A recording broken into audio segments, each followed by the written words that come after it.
G'day Trendsetters, I'm back here again today with Sarah at her wonderful Basilea herb farm.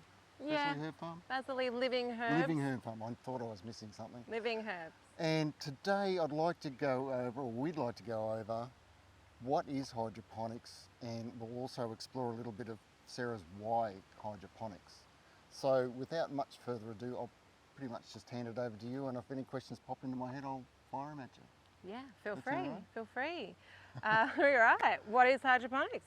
To the essence, hydroponics is feeding plants through water alone.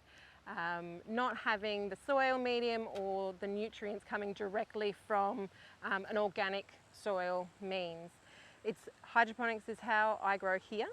Hydroponics here, you can see that there are roots coming out of this pot. I don't have any soil in here. In fact, to keep a foothold, I do use a wash river sand to be able to keep those roots happy there. Somewhere for the roots to anchor. It's to put the seed as well. Yeah. So you'll find in hydroponics the products extend far and wide what you can use. The ℃𝕃𝔼𝔸𝕊 and perlite, all that the sort of ℃𝕃𝔼𝔸𝕊, stuff. perlite, cocoa peat, all of those things. All of them do come down to perhaps what you're growing and your budget. Yep. However, What's good old company? good old, I can reuse this. I can wash it and reuse it Yep. and compost it down, which is a bonus for me. It means that I don't have to use so much of it. So through this, keeping this pot, because of course I'm transporting these and having them as seedlings, so I need that pot, but you don't need it growing hydroponics normally. But what you do need is the nutrients within your water. So down in the channels here, we've got our water going through, and it's our nutrient water, which is food, which the plants are able to soak up and grow as they would if they were in the ground, in the soil. So this isn't full of water, this is just like a trickle through the bottom, and the water and nutrients will translocate up through the sand? Absolutely, absolutely, and they'll take what they need. Yeah. They don't take any more than what they need. Of course, there are the many myths and misconceptions, I feel, about hydroponics and the method of hydroponics. I will go back to how I feel about farming and growing in general. It will all come down to the person who is the farmer and their choice of products and how they conduct themselves. You can do hydroponics in a very considerate way for the environment. Yep. And then you can do hydroponics where you don't care for the environment and you're just getting that product out there, whether it's tasty or not. I have a personal feel that you really do need to have some sun on your plants. That in part enhances flavour as well, which is why I've got, you know, bits of shade cloth over here. However, a lot of everything is uncovered because that increases flavour. So we were talking before, and you mentioned A and B nutrients? Yeah, so in essence, when you've got to be able to feed all of the nutrients the plant wants. To do that, it is the nutriated water, and the plant A mix and the B mix. So within here, they've got over 16 different nutrients that over time we know that the plants require for growth. Great. Yeah. Now there is an A and a B because we are the different mixtures in there. Of course, when you mix them together, they're a bit volatile. Oh. Without having them diluted. Okay. That makes sense. Oh, okay. So once they hit the water, they're fine. Yeah, once they hit the water, but in there, it's like get cordial. Yeah, okay. Two cordials mixed together. Okay. Your lemon and your lime. Yeah. Yeah. And they don't, no. Yeah. It's actually chocolate and vanilla. I should say that it's actually chocolate and vanilla because your A mix is mainly your calcium and your potassium nitrate in there, which is the big hearty meal. Then you've got your trace elements and most of your back end nutrients in here. The main reason why they don't get put together is you'll get calcification with those coming in reaction with the coppers and zincs and all the micronutrients within here. Yep, makes sense. So they have a better shelf life. Yep. The thing is, you don't need to use these, but they will give you absolutely guaranteed beautiful growth.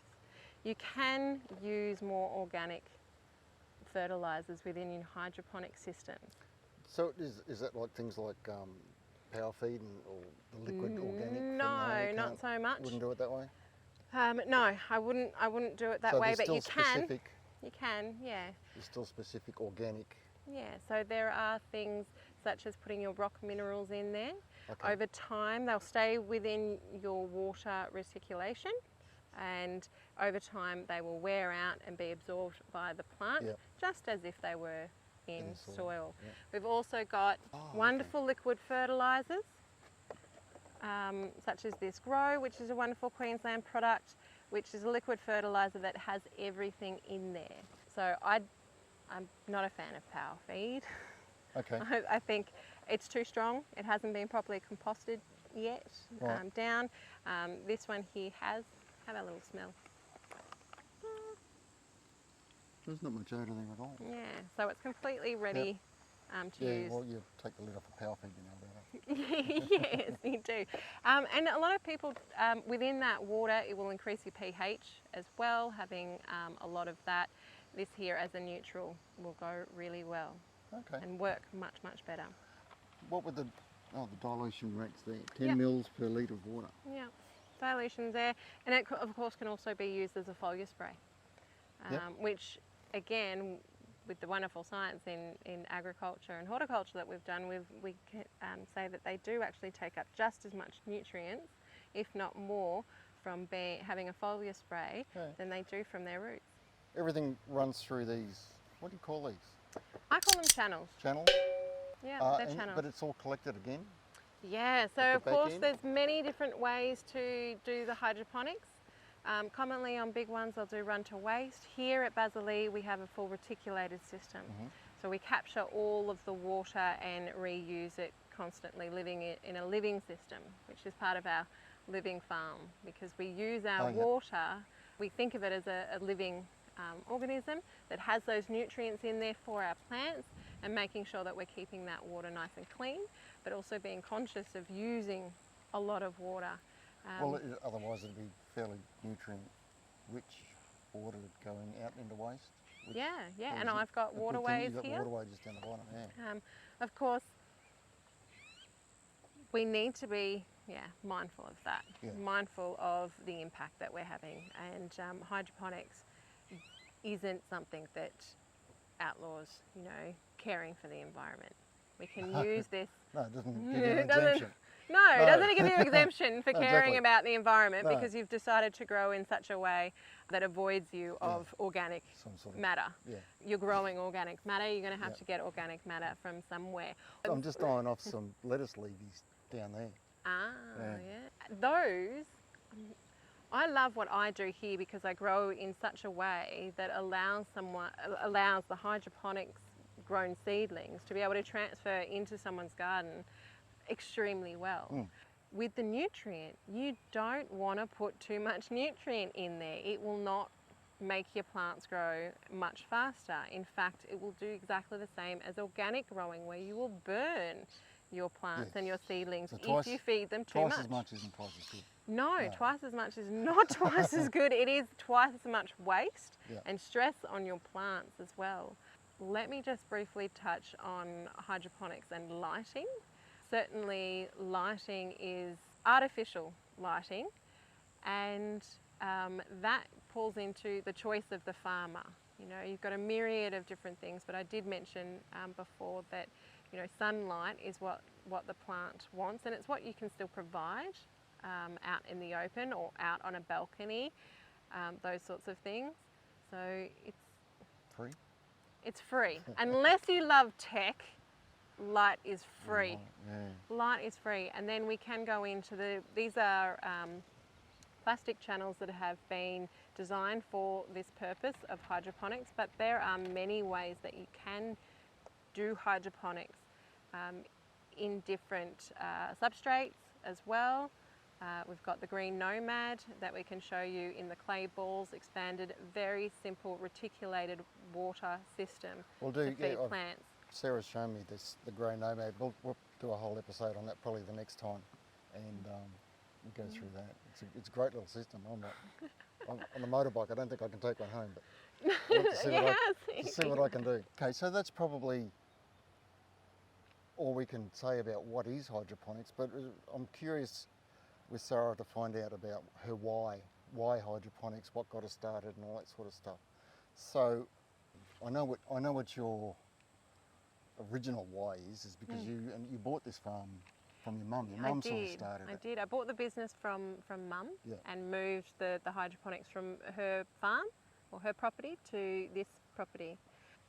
And I did that. Why? Because I really do see a big disconnect within food, and that it's only going to grow if we don't have more urban spaces for growing. And hydroponics is one of those things where we can pack a whole heap of nutrient-dense food to feed our growing population within our growing population, reducing our food miles, and having a real conscious thought on where food is coming from. The open farms allow people to come in and see what's happening here and how things grow, understand food and how it grows, how hydroponics can... Hands-on close-up. Yeah, how it works. That it isn't a tasteless ℙ𝕃𝕇, that it is a legitimate way to be able to feed our growing population, and I do feel that we need to have more of it. I would like to see more of it open, in sunlight rather than hidden away in greenhouses. However, I do understand from a commercial standpoint that anybody would like their product to come, out exactly the same every time. However, with more community and urban farms within communities and farmers opening up to learn from each other as well, Young Farmers Connect does a wonderful job with that in supporting emerging farmers. That hydroponics will become a way and will become more acceptable, and understand that it's about the farmer, it's not about that method of growing, because hydroponics has been a thing for hundreds of years, hundreds of years, as a legitimate way. We can just look at the plants that we have that live along riversides and banks and those sorts of things. That was the essence. How are those plants getting nutrients when they're in the water? Well, that's because they're able to drink nutrients directly from water. So, Sarah, you run an open day here, and I'll get this right this time, the third Saturday of every month, not Sunday like I said last time. What's that this year? In December. 18th of December. Pretty close to Christmas. The 18th of December. It is close to Christmas, and we do have our mini market. So we've got local handmade people, handmade crafters that have brought their things along. And really, really special, and Stewart doesn't know about this, but we have got a special guest gardener, horticulturalist, Kate Wall, coming along. Kate Wall. So Kate Wall was just the former president of the Queensland Herb Society. She had that role for 3 years. She has now released her second book, which is Repair Gardening. So it's going through all of those wonderful things. If you do have that barren backyard, or you've moved to a new estate and you don't know really where to begin, this book really does set you on that path. She will be here with that book. And she will be here with that book. Her first book was Working with Weeds. It was a mind-blowing rearrange on how to think about weeds and how to manage weeds as well. That has been here available at the open farms to purchase. But her new book, which she just launched on the 14th of November. 14th of November launched, and I've got it. You're going home with it today, actually. Oh, very nice. I did bring it down. You're going home with it today. And it's a really, really good read, and she'll be here sharing her tips and tricks out of that book, those big nuggets of things for us. If you're watching this, you're all going to have to come down now. You don't want to miss that. No. Kate is an amazing lady. Incredible amount of knowledge. Yes. Last week we didn't get any responses, which is a little bit disappointed, but we are still seeking your questions and comments on anything you would like to use Sarah for in the Even herb if and it's a hydroponics. herb. Yeah. I want to know if you are having trouble with lemon balm at the moment. Let me know. Because she 'Cause knows it's how to grow a good beautiful. lemon balm. So yeah, please by all means leave a comment in the comment section below. And we'd love to hear from you, and we'd love to hear your questions and give us the opportunity to answer them. And also please like and subscribe. It helps the YouTube world go round, and all things being equal, we'll see you in January. Yes. Next January, all next year year round. already. Merry Christmas if we don't see you. If that's your thing, if it's not your thing, then merry whatever you do. Merry good gardening. Merry good gardening. All right, that's probably it for now. Cheers and see you next time. Bye.